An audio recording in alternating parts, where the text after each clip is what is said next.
看完这一集，你会对很多事更清楚。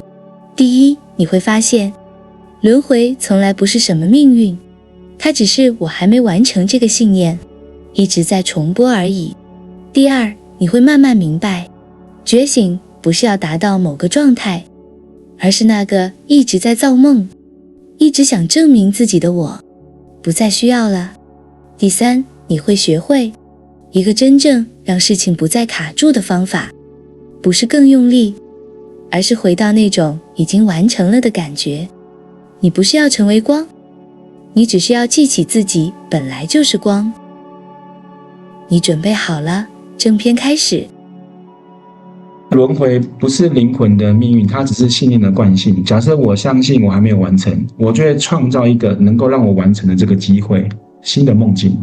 那我就带着这个还没完成的信念进入到这个新的梦境，试图去完成它嘛。但是我的信念是还没完成嘛，即便我到了这个有机会完成的这个梦境中，我最后的结果是还没完成嘛，因为我的信念是这样子，还没完成没关系，我就再创造下一个新的梦境，又有机会让我完成了。可是我是带着还没完成的信念再进入下一个梦境的下的梦境，那我还是会创造还没完成的梦境的那个结果。但是我又创造什么？我还是会有机会再创造能够完成的梦境，又再创造下个能够有完成机会的梦境中，我又带着这个还没完成的这个信念，又进入到下个梦境中，所以它是一直永无止境的轮回，这才叫轮回。一直到你觉察，你醒觉，原来我不再成为那个造梦者，你醒了之后就没有这个轮回了。轮回是可以终止的，业力也是一样，它是可以被终止的。觉醒它没有终点。是当我是那个造梦者或是那个行动者不存在的时候，谁还需要去追寻终点？是没有这个东西了嘛？所以觉醒不是终点，而是醒来，是看见我原来不存在时间里。这个时间是梦境的时间，因为在造梦嘛，所以有头有尾嘛，起跟终止，所以你才会有时间观点。当那个造梦者不存在，你看见真正的你。就是你原来不在这个时间中，你就脱离了。所以觉醒并不是终结，觉醒只不过是醒来而已，你从梦中清醒。让我们闭上眼睛，好，想象回到光中，一切万有究极无限的美好。我释放我有过去的认同，请还原成我只是此刻的光。一切万有究极无限的美好，我释放我还没完成的幻象，请还原成圆满，从未缺席。一切万有究极无限的美好，我释放我需要解脱的焦虑，请还原成我原已自由。一切万有究极无限的美好，我释放时间会带我脱离痛苦的信念，请还原成痛苦只存在于念头中。一切万有究极无限的美好，我释放我正在修行的角色，请还原成我本即是临在。一切万有究极无限的美好，我释放我需要被指引的匮乏，请还原成真我自然的指引一切。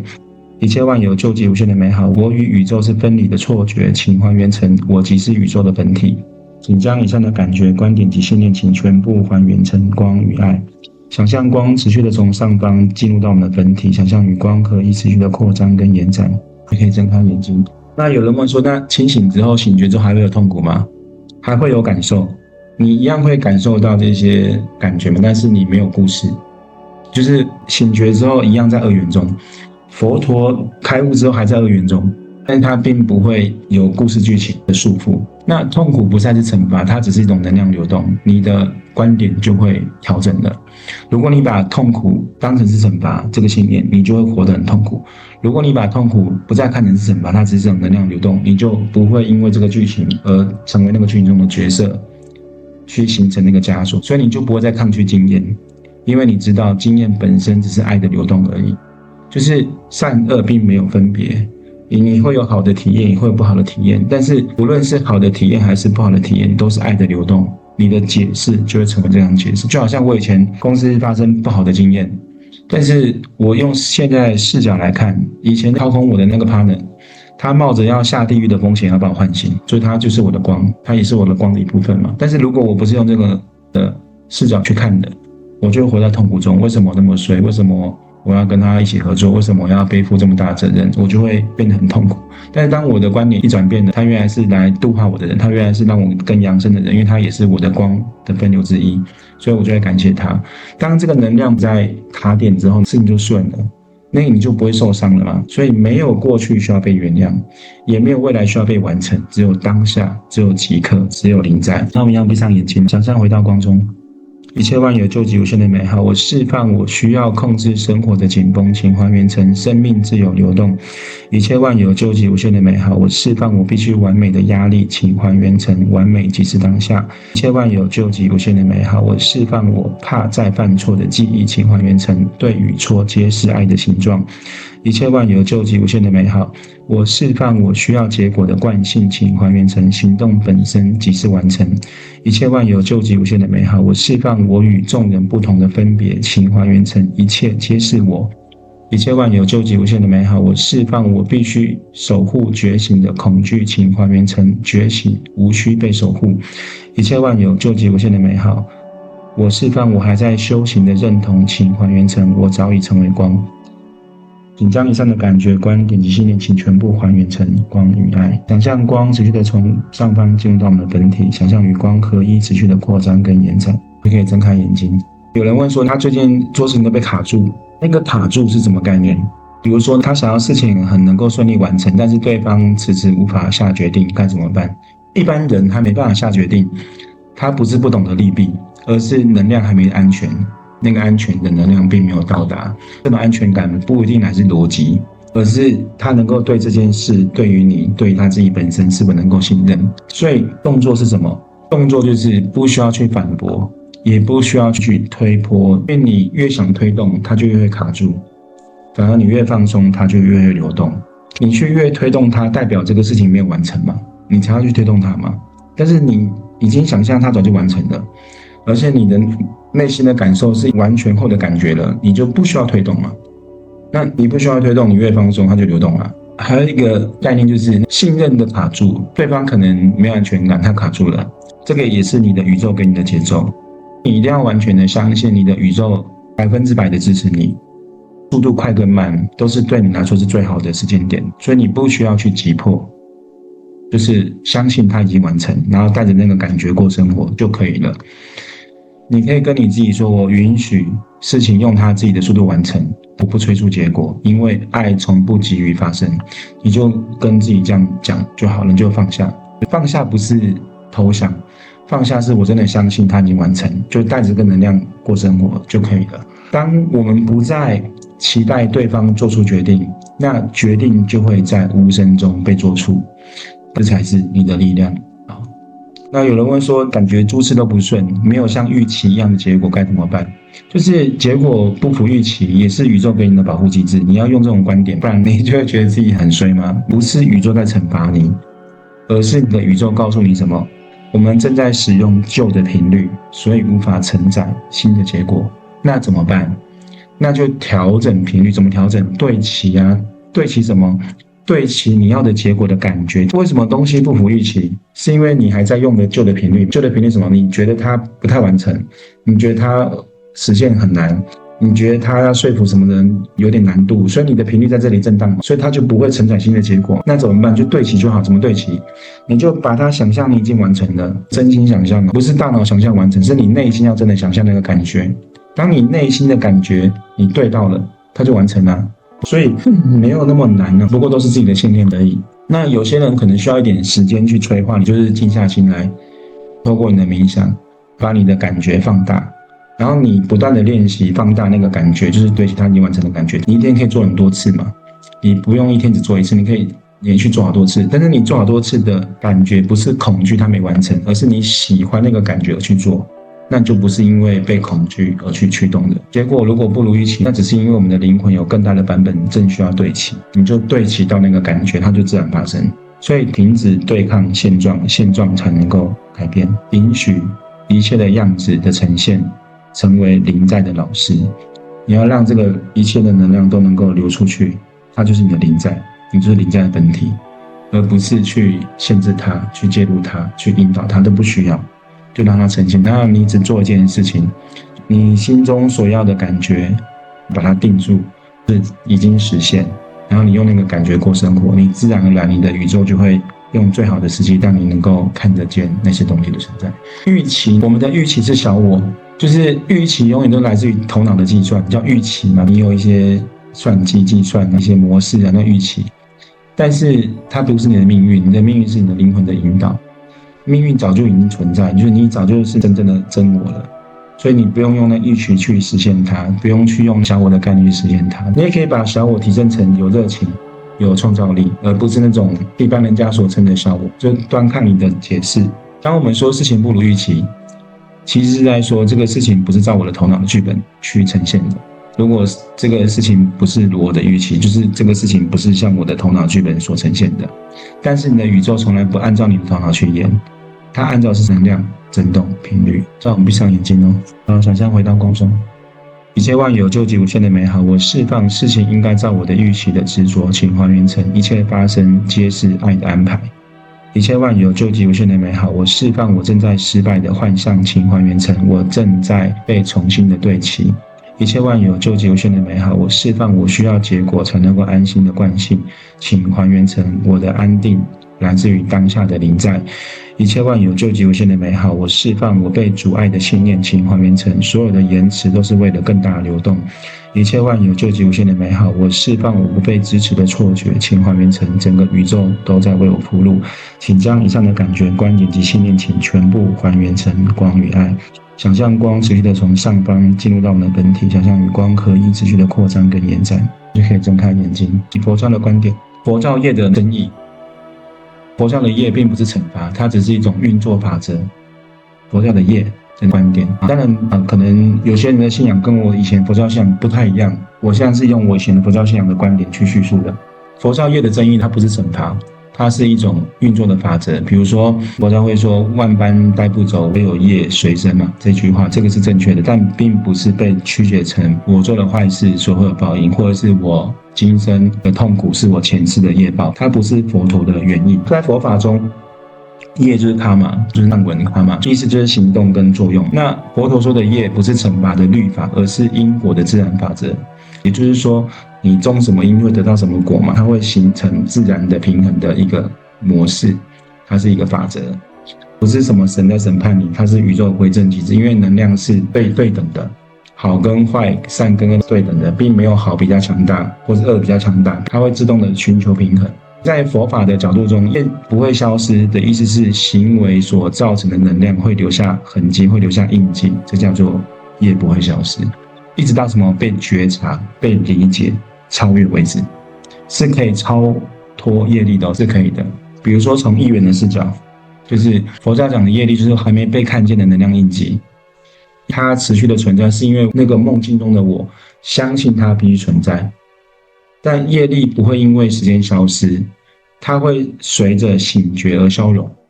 如果我们还是那个梦境中的我，你会带着这个梦境的这个我投入到下一个梦境，再投入到下一个梦境，它并不会消失，但它会在你醒觉，就是你不再成为那个梦境的我之后，它就消融掉了。那佛法所说的业不灭，是针对未觉者，未觉者才会有业不灭。为什么？你还没有觉醒嘛，你还在成为那个梦中的这个造梦者，就会变成如同佛法所说的业不灭。那是因为在无明的样态中，你的意识仍然会去创造新的因跟果，那个叫做我执。就是当我们的意识醒觉、关照、放下我执的时候，这个造业者就不存在。所以有一个人迫切，不要再透过佛教的观点去创造我执。为什么？就是业力是可以被超越的，业力只存在于未觉者。当我们的无明的状态会持续的创造，意识中会创造新的因跟果，你就还在那个业障中嘛。可是当你的意识清醒，你觉察之后，你关照，你放下那个我执的时候，这个造业者就不存在，这个业力的连锁反应就会终止掉，业力会止于觉醒。在佛法里面有提到一个叫做有为法，跟一个叫无为法。在相对层里面叫有为法。什么叫有为法？有为法就是业不灭，因果必报，这叫有为法。那无为法呢，是无我，诸法空相，这才是真正的醒觉。一般的佛教的地狱都是会让我们扬善止恶，用有为法告诉你，你要种下善的因，就会有善的果，是需要我们能够扬善止恶，就是不要去做坏事，要拿你的善念能够显现出来，那叫有为法。但到最终它是无我，诸法空相，善恶是空的，都不存在，并没有扬善止恶这个东西，是无我，空法诸相。这在哪里有提到呢？这在《法华经》，在那个般若波罗蜜的一个叙述里面，一切法无自性，诸法皆空，因果意识缘起幻现，就是因果本来就是幻觉，它不是真相，它是一种幻象，那是真正的样态。当我们能够理解到这一层，就能够去超越因果的制约，不是否定因果的存在，因果一样存在，只是你会超越因果对你的制约。当你醒觉的时候，你不会超脱二元，二元一样存在，只不过二元对你来说，它只是一种能量的流动。当你理解之后，你不会去否定因跟果的这个存在，只不过你会超越因果对你的制约。一般的有为法，就是一般我们在学习佛法的时候，你会警惕自己扬善止恶嘛。只是到真正你到无为法之后，它是无我，是诸法空相的，所有的善跟恶都是幻象。在最高层的般若波罗蜜的教法里面，一切法无自性，诸法皆空，因果意识缘起幻现，它不是真的东西。到那个时候，你们真的悟到这一层的时候，你才能够真正超越因果的制约。那佛陀有没有被因果所制约？你一定会说没有。造物主被因果所制约，你一定会说没有，因为没有时间线性的东西，因为那个造梦者不存在，就没有因果跟轮回，就没有业力跟轮回。那我们闭上眼睛，想象回到光中。一切万有究极无限的美好，我释放我被业力控制的幻象，请还原成我只是觉知的临在。一切万有究极无限的美好，我释放我必须还报前世的罪的信念，请还原成每一刻皆是新的创造。一切万有究极无限的美好，我释放因果无法逆转的限制，请还原成爱能够超越一切的结果。一切万有究极无限的美好，我释放我被过去绑住的错觉，请还原成过去从未存在于此刻。一切万有究极无限的美好，我释放业力是真实的枷锁，请还原成业力只是未被看见的爱。请将以上的感觉、观点及信念，请全部还原成光与爱。想象光持续的从上方进入到我们的本体，想象与光可以持续的扩展跟延展，然后就可以睁开眼睛。部分善恶对错，那么我们一直相信的因果报应不存在了。刚刚有讲啊，因果是存在的，但是你不会被因果所限制的，因为最终就是没有善恶之分嘛，它是合一的。只是一开始我们会有分善恶嘛，它可能是一种学习的历程。如果有一个大恶人，但是他的频率对齐在我是丰盛的，他就是丰盛，是这样吗？是的，是的。大恶人跟丰盛不搭嘎，它是两个不同的现象。大恶人是因为他对齐恶的那个频率，所以他是大恶人。然后丰盛，他对齐丰盛，比如说他丰盛，他是刚好两个状态哦。他同样是对齐恶，但同样对齐丰盛。所以你刚刚讲那是对的哦，他是这样的。但是你也可以选择你是大善人啊，丰盛。你也可以这样选择啊，都是可以选择的。所以你的视角看到有大恶人又丰盛，你不用觉得嫉妒，也不用觉得很羡慕，它只是一个什么？你的镜像的反射。如果你不想要你的镜像是出现大恶人、大丰盛，那你就给你自己一个观点：我看到那个大恶人是提醒着我们都是有善的种子，所以那个大恶人是提醒着我们要扬善。你用这个观点跟你自己讲，那你的世界就会减少看见大恶人的现象，因为你用这个导向到这个地方。那丰盛的频率是不论善跟恶，丰盛都是平等的。丰盛不会只给予善人，丰盛会给予恶人，所以丰盛的能量是没有限制性的，这也是你的解释。当然你也可以把它一分为二，就是有善跟恶的分界也可以，只不过那个一分为二的分界，你的力量就会有选择，那你会被定义成善跟恶的定义下的那个你。真正的你是不被定义的，真正的你是善恶是一体的，好坏是一体的，因为那个极大的恶，它是包含着极大的善。真的，你看我当初那个公司发生那么多问题，对我来说那是一个大恶嘛。那大恶起即是大善来，以前佛法的解释这样，大恶起即大善来，就是你心大恶的同时，大善就会到。都看你的解释怎么解释的，所以它是一体双面的，它并没有拆开看。那我们最后做个疗愈，让我们闭上眼睛，想象回到光中，一切万有究极无限的美好，我释放我被业力绑住的信念，请还原成我只是觉知的光。一切万有究极无限的美好，我释放我必须赎罪才能够清净的幻象，请还原成清净本不需要被修复。一切万有究极无限的美好，我释放因果无法逆转的恐惧，请还原成爱能够化解所有的结果。一切万有救济无限的美好。我释放业是真实存在的力量的信念，请还原成业只是未被看见的意识流。一切万有救济无限的美好。我释放我必须努力消业的焦虑，请还原成在觉醒中一切自然止息。请将以上的感觉、观念及信念，请全部还原成光与爱。想象光持续的从上方进入到我们的本体，想象与光合一，持续的扩张跟延展，就可以睁开眼睛。第七光行者唤醒你，就是光。